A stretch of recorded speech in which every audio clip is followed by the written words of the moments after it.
What's going on, guys, and welcome back to the channel. My name's Mitch and this is my 2017 Indian Scout.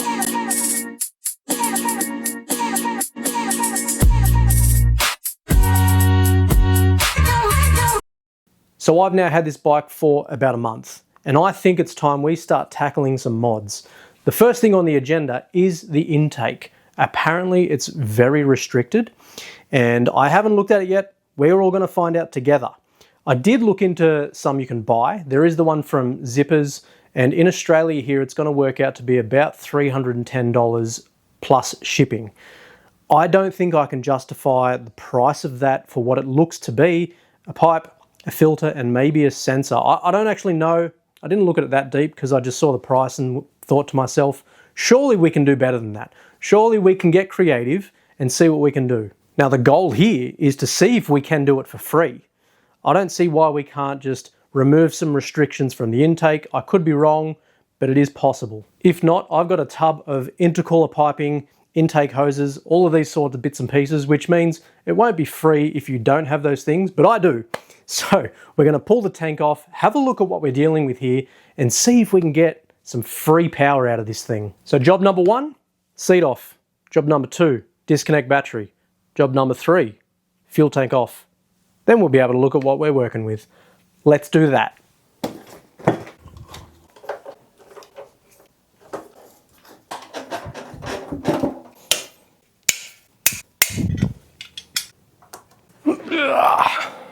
All right, so as you can see, this is different to what I expected. I didn't expect the filter to be on top and then the air goes down into right.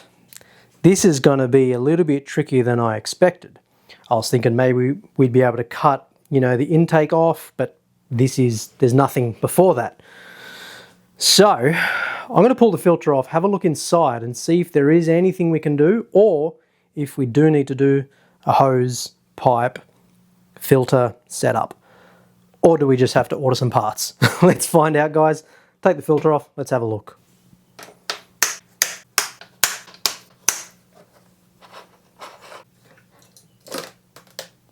So once you take that filter off, you can see that is the intake there.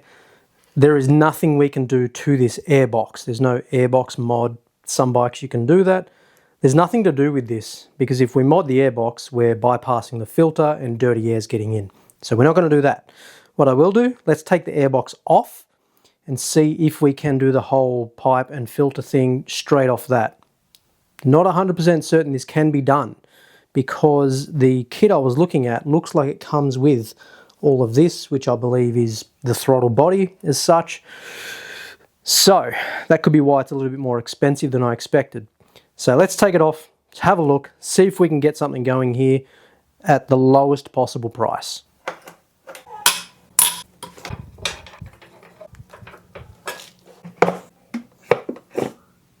So this is what it looks like once you remove the Airbox. I did have to move this side rail out of the way. I don't know if that's normal, but a couple of bolts, get it out of the way. It just felt like it was binding and I didn't want to break anything.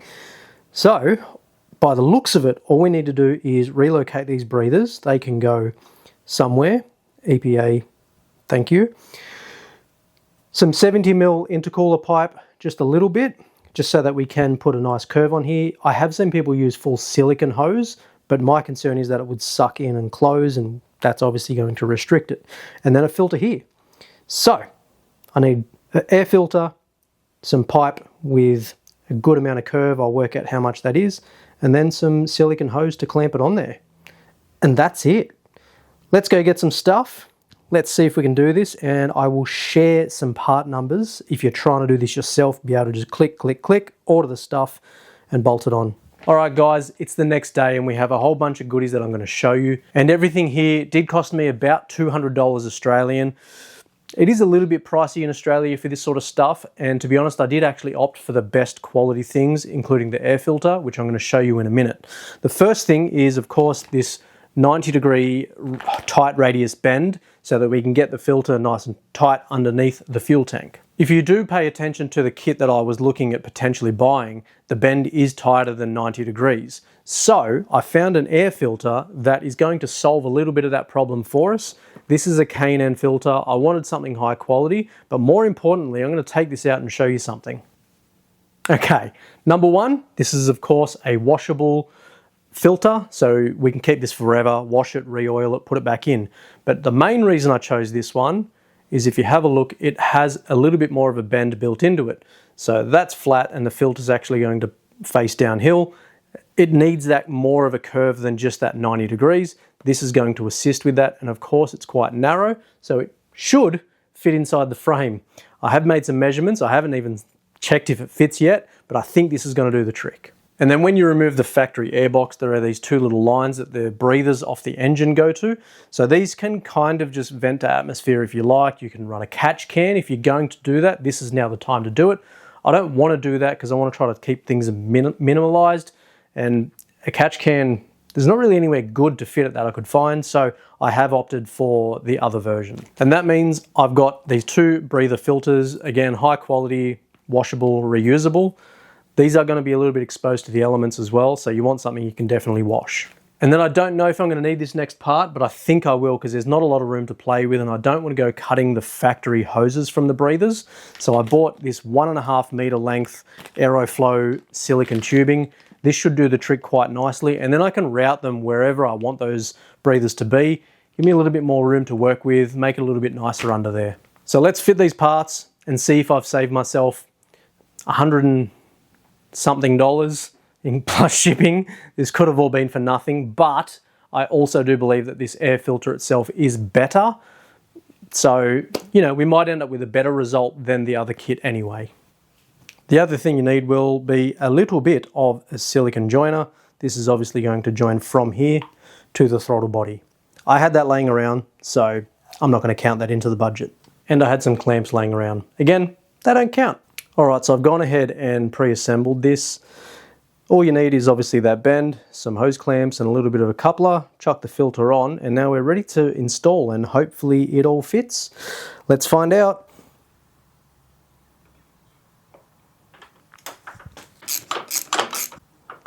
I think we're looking good. I think that's going to be perfectly fine. Obviously we need to chuck the fuel tank on and make sure it all fits and it's not touching anywhere. I don't really mind if it touches a little bit of rubber, that's fine, but obviously we don't want the fuel tank touching that. I think we're going to be good though. Let's get these breathers on and go from there. So for the breathers, like I said, we're going to use this flexible silicone hose with these little breathers. I don't even think we're going to need the hose clamps, but I will use them. It's just such a nice firm fit. Let's see if we can find a nice location for these. So the rear one's going to be really simple. We can actually just pop it straight across there and that can sit here. We can probably do the same sort of thing with the other side.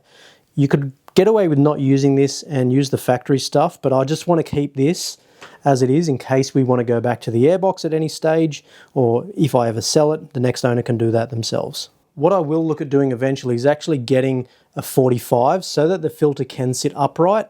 There's enough room here just to run it straight out, and then up here I'll do that both sides, just in case there is a bit more oil flowing through than I would like. That way it's not dripping straight on top of the motor. This motor hasn't had a lot of kilometers, so it should be fine, but it's something I will do shortly anyway.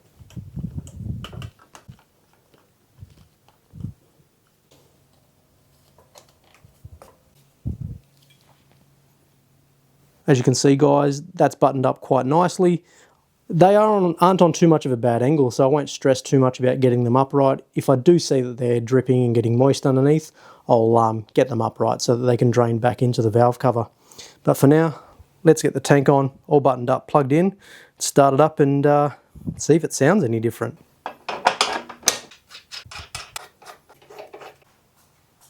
To make your job a heck of a lot easier, just put a bit of lube on these things, anything, oil, spit, doesn't matter, just going to make your job a heck of a lot easier.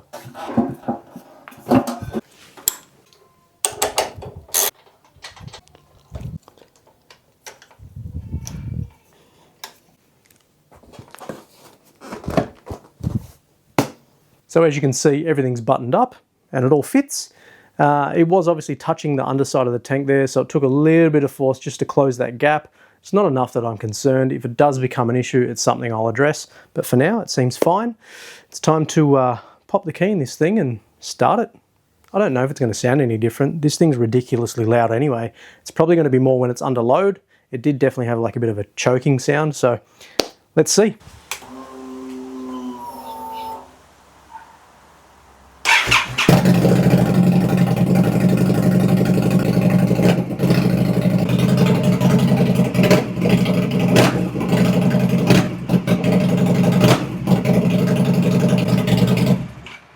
Now I doubt that the camera can really do that thing justice. This bike does sound stupid. It's very loud. Now, I don't know if it's in my mind, but it seemed like it's got a lot more throttle response, just that really snappy, doesn't have any delay. Now, I do want to point out a couple of things because I've done some research and I just want to show you something that I'm a little bit confused about. So this, to my knowledge, is the factory airbox. This is the part number here. So if you want to check that out, get that to zoom. So that's the factory airbox to my knowledge. Now I've done a bit of research and it looks to be on, I think, some of the newer ones, there's actually a panel between here and the throttle body that forces the air to go down here into the chamber in the head tube of the bike and then into the intake. So I think this is just an older one, or if this is a modified one. If yours has that flap there, cut it out. Just cut that flap out and that is going to make the bike far better. I'm sure that's going to help. Or of course, you can do what I've just done. Like I said, there are some numbers below. I'll try to find some stuff on Amazon. That way, worldwide, it's going to be the easiest for everyone to find. And you can do this to your bike for under $200. Again, that price was full retail and I bought way too much of that hose. I thought I was going to need a lot more, but it actually worked out just needing almost none. Now, of course, you want to know, does it feel better? Is it faster? Does it have more throttle response? I'm going to assume it does, but the only way we're going to know for sure is to go for a ride. So click that subscribe button and that'll be in an upcoming video. Thanks so much for watching, guys. Hit the like button, leave a comment, let me know what I got wrong, and we'll see you guys on the next one. Bye.